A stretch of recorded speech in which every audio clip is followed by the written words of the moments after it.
অবশ্যই আওয়ামী লীগের বিচার কাজ আমরা সম্পন্ন করব। আমরা কোনো একটা গুম খুন এবং গত বছর যে গণহত্যা হয়েছে তা একটা জীবন আমরা বৃথা যেতে দেব না। যারা বাংলাদেশের স্বাধীনতাকেই চায় নাই, বাংলাদেশকেই চায় নাই, তাদের কাছে এখন আমাদেরকে গণতন্ত্রের শিক্ষা নিতে হবে না, বাংলাদেশের স্বাধীনতা সার্বভৌমত্ব কিভাবে রক্ষা করতে হবে, জনগণের অধিকারের জন্য কিভাবে 17 বছর লড়াই করতে হবে, সেগুলো আমরা পার করেই এসেছি। 2024 সালে যে বর্বরভাবে গণহত্যা চালিয়েছে যে খুনি হাসিনা, যার উপর ভিত্তি করে যারা শহীদ হয়েছেন, এই কলেজে 4 জন ছাত্র শহীদ হয়েছেন। আমরা ইতিপূর্বে জুলাই মাসে একটা প্রোগ্রাম করেছিলাম। আমি তখন প্রতিশ্রুতি দিয়েছিলাম যে আমরা সেই 4 জন শহীদের স্মৃতিতে এখানে একটি চত্বর করব। তো সেটিরও আপনাদের কাছে পুনরাবৃত্তি করছি যে সেটি অবশ্যই আমরা পরবর্তী যখন সুযোগ আসবে আমরা এখানে একটা সুন্দরভাবে যাতে তাদের স্মৃতিটা আমরা ধরে রাখতে পারি সেটি আমরা অবশ্যই করব। তো যে কথা বলছিলাম যে একটি অত্যন্ত গুরুত্বপূর্ণ নির্বাচন হতে যাচ্ছে, আর 10টা সাধারণ নির্বাচনের মতো এই নির্বাচনটি হবে না। তো আপনারা নিশ্চয়ই ইতিমধ্যে বলা হয়ে গিয়েছে যে বাংলাদেশ জাতীয়তাবাদী দল বিএনপির প্রাথমিক মনোনয়ন যে তালিকা, সেই তালিকায় ঢাকা 6 আসন, সূত্রাপুর কোতোয়ালি, গ্রেটার সূত্রাপুর কোতোয়ালি পুরনো আসনটি, সেখানে আমাকে ধানের শীষের প্রার্থী হিসেবে প্রাথমিকভাবে বাছাই করা হয়েছে।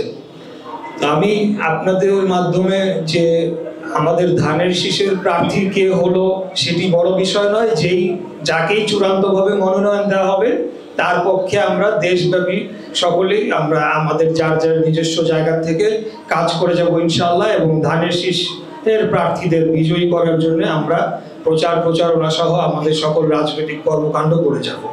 তারপরেও যেহেতু আমাকে প্রার্থী করা হয়েছে, আমি আমার পক্ষ থেকেও কয়েকটি বার্তা আপনাদের মাধ্যমে দিতে চাই। সেটি হচ্ছে যে প্রথমেই যেটি বলছিলাম, যেহেতু একটি অত্যন্ত গুরুত্বপূর্ণ সংসদ হবে, এই সংসদে অনেকগুলা সংস্কার প্রস্তাব যেগুলো উত্থাপিত হবে বলে আমরা আশা করতে পারি এবং সেগুলোকে পাশও করা হবে বলে আমরা বিশ্বাস করি। এই সংস্কারগুলো হলে আসলে বাংলাদেশের আগামী দিনের ইতিহাস, অর্থাৎ ভবিষ্যতের যে ইতিহাসটি রচিত হতে যাবে সেটি সম্পূর্ণ ভিন্ন হবে বলে আমি বিশ্বাস করি।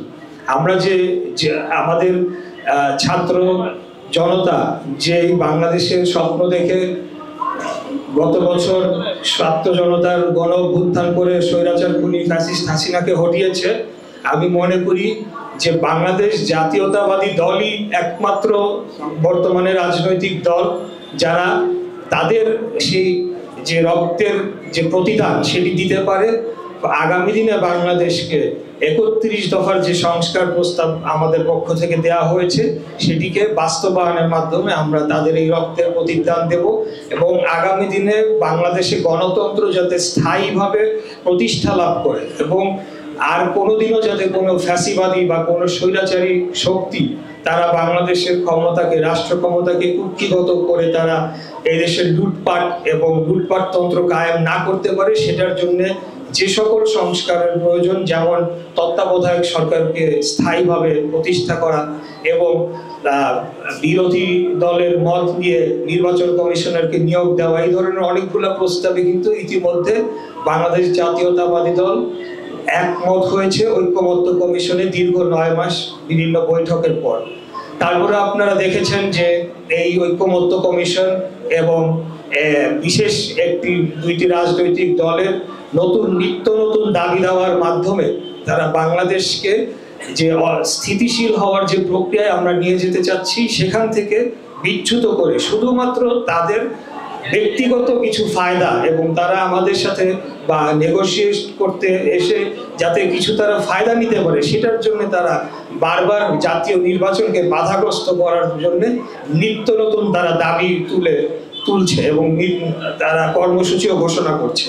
তা আমি বলবো যে যারা বাংলাদেশের স্বাধীনতাকেই চায় নাই, বাংলাদেশকেই চায় নাই, তাদের কাছে এখন আমাদেরকে গণতন্ত্রের শিক্ষা নিতে হবে না, বাংলাদেশের স্বাধীনতা সার্বভৌমত্ব কিভাবে রক্ষা করতে হবে, জনগণের অধিকারের জন্য কিভাবে 17 বছর লড়াই করতে হবে, সেগুলো আমরা পার করেই এসেছি। আমরা কমিটেড যে যে গণহত্যা সংঘটিত হয়েছে সেটার বিচার অবশ্যই আমরা বাংলাদেশের মাটিতে অবশ্যই করবো ইনশাআল্লাহ। এবং আমি বিশ্বাস করি বাংলাদেশ জাতীয়তাবাদী দলের সেই রাজনৈতিক ভিত্তি এবং রাজনৈতিক শক্তিমত্তা রয়েছে যেটিকে ব্যবহার করে আমরা অবশ্যই আওয়ামী লীগের বিচার কাজ আমরা সম্পন্ন করব। আমরা কোনো একটা গুম খুন এবং গত বছর যে গণহত্যা হয়েছে তা একটা জীবন আমরা বৃথা যেতে দেব না। আমরা দেখে যেতে চাই একদম হাসিনার থেকে শুরু করে যে শেষ যে ব্যক্তিটি গুলি চালিয়েছে এবং মাঝখানে যারা যারা এই নির্দেশ পালন করেছে, এই নির্দেশকে উৎসাহিত করেছে,